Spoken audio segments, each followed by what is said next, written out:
इनोमध्ये घरातील ही वस्तू मिसळा, तुमच्या घरातील पाली, उंदीर, कॉकरोच, मच्छर, झुरळ पूर्णपणे निघून जातील.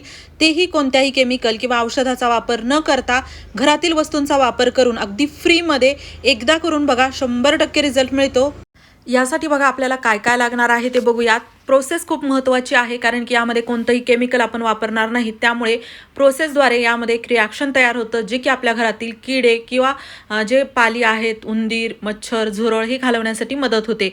यासाठी आपल्याला इथे इनो लागणार आहे. पूर्ण पॅकेट लागणार नाही, फक्त 1 चमचा इनो आपल्याला घ्यायचा आहे. मी अंदाजेच घेतलेला आहे, बाकी तुम्ही असं मोजून घेतलं तरी चालतं. इनो अगदी आपल्या घरामध्ये सहज मिळतं आणि अगदी 1 चमचाच वापरायचा आहे.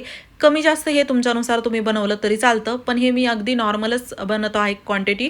त्यामुळे ना 1 चमचा इनो तुम्ही पण घ्या आणि जास्त बनवायचं असेल तर त्यापेक्षा जास्त घेऊ शकता. आता ना बऱ्याच वेळा काय होतं, घरामध्ये असं कुबट दमट वातावरण झालं की अगदी वेगळाच असा घाण वास येतो आणि त्यामुळे आपल्याला रूम फ्रेशनरचं महागडं काही वापरावं लागतं. पण इथे हे रूम फ्रेशनरचं देखील काम करणार आहे. त्यासाठी आपल्याला इथे वापरायचं आहे टॅल्कम पावडर. कोणतंही सुगंधित पावडर वापरायचं ते तुमच्याकडे असेल. आणि हे पावडर आता बघा, साधारण 1 चमचाच घेतला, जेवढं इनो घेतलं तेवढं पावडर घेतलं, कमी जास्त घेऊ शकता. त्यानंतर ना आपल्याला लागणार आहे कापूर. कापूर इथे साधारण 1-2 वड्या बारीक करून जे कापूर तयार होईल ना, म्हणजे छोट्या 2 गोल वड्या बारीक करून घेतल्यानं जेवढा कापूर मिळेल तेवढं मी पावडर अगोदरच करून ठेवलेलं आहे, तर वापरत आहे. आणि कापूर आपल्याला टाकायचं आहे इनोमध्येच, आणि पावडर देखील इनोमध्येच सुरुवातीला टाकलं तरी चालतं. अगदी समजून यावं की किती घेतलं काय, त्यामुळे मी त्याला थोडंसं वेगळं घेतलं होतं. आणि हो, तुम्ही हा व्हिडिओ कोणत्या गावातून किंवा शहरातून बघत आहात ते नक्की मला कॉमेंट बॉक्समध्ये सांगा, जेणेकरून माझा व्हिडिओ कुठे कुठे पोहोचला मला ते कळेल. यासाठी बघा आपल्याला इथे लागणार आहे 1 भांडं थोडंसं मोठ्या साईजचं, आणि त्यामध्ये मी हे सर्व एकत्रित टाकलेलं आहे. मिक्स करून घ्यायचं याला. आपल्याला इथे लागणार आहे लिंबू. लिंबू अगदी आपल्या घरामध्ये सहज मिळतं. तुमच्याकडे लिंबू नसेल तर लिंबू सत्व वापरलं तरी चालतं, आणि लिंबू असेल तर अर्ध लिंबू इथे आपल्याला लागणार आहे. याला ॲक्टिवेट करण्यासाठी लिंबाचा वापर आपल्याला करायचा आहे. त्यासोबतच घरामध्ये म्हणजे बॅड स्मेल किंवा बॅक्टेरिया रिमूव्ह करण्यासाठी देखील तुम्ही लिंबाचा वापर करू शकता. अर्ध लिंबू आपल्याला यामध्ये आता पिळून घ्यायचं आहे. लिंबू, इनो आणि बाकी इतर गोष्टी तर आहेतच, त्यामुळे ना इथे केमिकल रिॲक्शन होणं साहजिकच आहे. त्यासोबतच पावडर आहे आणि कापूर, यामुळे अजूनच हे स्ट्रॉंग रिॲक्शन होतं. तर लिंबू अर्ध मी पिळून घेतलं, त्याला व्यवस्थित मिक्स करून घ्यायचं, जेणेकरून पूर्ण पावडर यामध्ये चांगलं विरघळलं पाहिजे, मिक्स झालं पाहिजे. आणि जसं की आता इथे आपण बघू शकतो की ना खूप जास्त हे मिश्रण तयार झालेलं नाही, कमीच आहे, पण यामध्ये आपल्याला अजून काही गोष्टी मिक्स करायच्या आहेत, त्यामुळे हे थोडंसं क्वांटिटी जास्त होऊ शकते. आणि हो, नक्की मला कॉमेंट बॉक्समध्ये सांगा की तुम्ही हा व्हिडिओ कुठून बघता, म्हणजे मला कळेल की माझा व्हिडिओ कुठे कुठे पोहोचतो. आणि मला खूप आनंद होतो की अगदी म्हणजे आपल्या महाराष्ट्राच्या कानाकोपऱ्यामध्ये हा व्हिडिओ पोहोचतो. तुम्ही कॉमेंट देखील करतात, पण अजूनच आनंद मिळतो, उत्साह येतो व्हिडिओ बनवण्यासाठी, त्यामुळे नक्की कॉमेंट करा. आणि आता बघा चांगलं व्यवस्थित मी मिक्स करून घेतलं.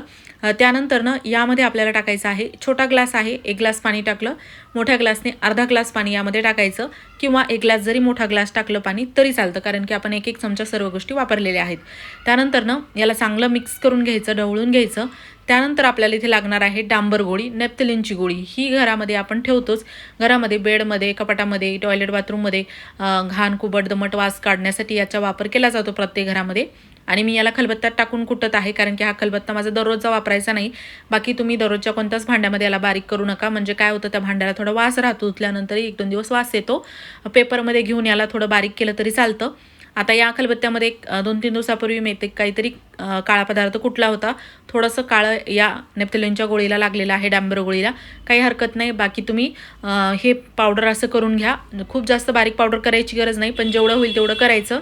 आणि त्यानंतर ना आता हे चांगलं बारीक पावडर झालं, आपण यामध्ये टाकायचं, पाण्यामध्ये मिक्स करून घ्यायचं. हे लवकर विरघळत नाही डांबर गोळी, त्याला वेळ लागतो, तर थोडंसं जसं होईल तेवढं मिक्स करायचं. त्यानंतर आपल्याला इथे लागणार आहे डेटॉल लिक्विड, अर्धा झाकण डेटॉल लिक्विड यामध्ये टाकायचं. आता बघा या गोष्टी ज्या आहेत ना, घरामध्येच जसं मिळणारच आहेत, अगदी वेगळा असा खर्च नाही, किंवा खूप जास्त त्याला बनवण्याची अवघड अशी प्रोसेस नाही.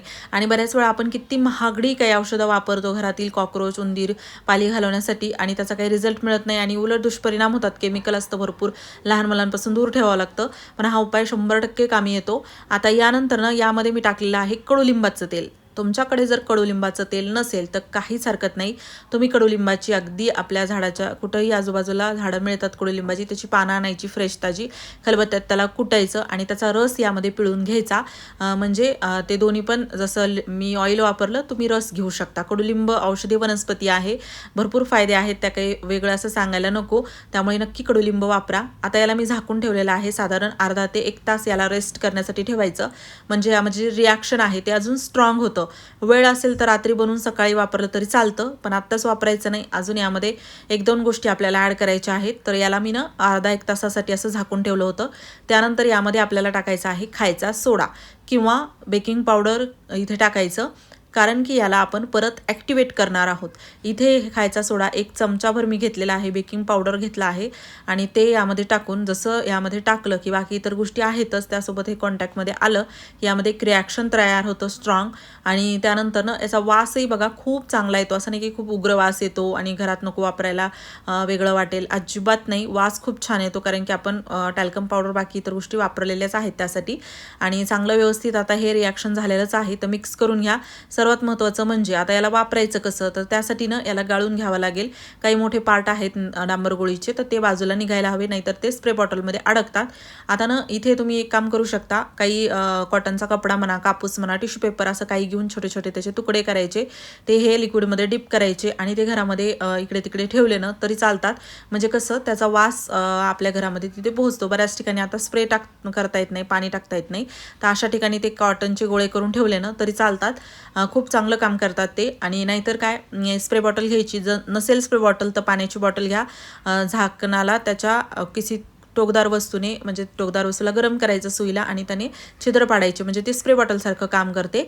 आता ना इथे मी या स्प्रे बॉटलमध्ये हे लिक्विड भरलेलं आहे, याला थोडंसं आपण मिक्स करून घेऊयात, हलवून घेऊयात. आणि त्यानंतर आता सर्वात महत्त्वाचं म्हणजे याला वापरणार कुठे, घरामध्ये अशा ठिकाणी वापरायचं आहे ज्या ठिकाणी तुम्हाला सतत पाल, उंदीर दिसते. बऱ्याच वेळा आपण घरामध्ये अचानक आलं की पाल इकडे तिकडे फिरायला लागते किंवा उंदीर इकडे तिकडे पळून जातो, तर अशा ठिकाणी तर स्प्रे करायचं. त्यासोबतच म्हणजे ज्या ठिकाणी खूप जास्त सामान ठेवलेलं आहे आणि कधीतरीच तुम्ही तिथे जाता, अशा आडगळीच्या ठिकाणी तर नक्की स्प्रे करायचं, म्हणजे तिथे ते पिल्ले देतात, तिथे ते राहतात. पडद्याच्या मागे बऱ्याच वेळा तुम्ही पाहिला असेल, पडद्याच्या मागे पाली दिसून येतात, त्यासाठी स्प्रे करायचं. दरवाजे, ओपन एरिया, खिडकी अशा ठिकाणी करायचं, म्हणजे बाहेरून काही आपल्यामध्ये घरामध्ये मच्छर म्हणा, उंदीर म्हणा, पाली येऊ नयेत. आणि नक्की ट्राय करून बघा, बेस्ट रिझल्ट मिळतो आणि हे सोल्युशन तुम्ही भरपूर दिवस वापरू शकता आणि अगदी सहज बनवता येतं. त्यामुळे आजच बनवा. आणि त्यासोबतच ना मला जिथे जिथे वाटतं ना मी त्या ठिकाणी स्प्रे करते. तुम्ही घरामध्ये तुम्ही पाहिलंच असेल, नोटीस केलं असेल, त्या ठिकाणी स्प्रे करू शकता. ओपन एरिया असेल, बाल्कनी, गॅलरी किंवा असे काही तुम्ही झाड प्लांट लावले असतील त्या ठिकाणी देखील स्प्रे करा, म्हणजे मच्छर होणार नाहीत. आणि या संबंधित तुमचे काही प्रश्न असतील तर मला कॉमेंट बॉक्समध्ये विचारा, मी लवकरच उत्तरं देईल.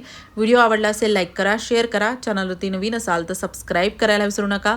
पूर्ण व्हिडिओ पाहिल्याबद्दल मनापासून धन्यवाद. यामुळे किडे तर जातातच, त्यासोबतच हे रूम फ्रेशनर सारखं देखील काम करतं. नक्की ट्राय करून बघा.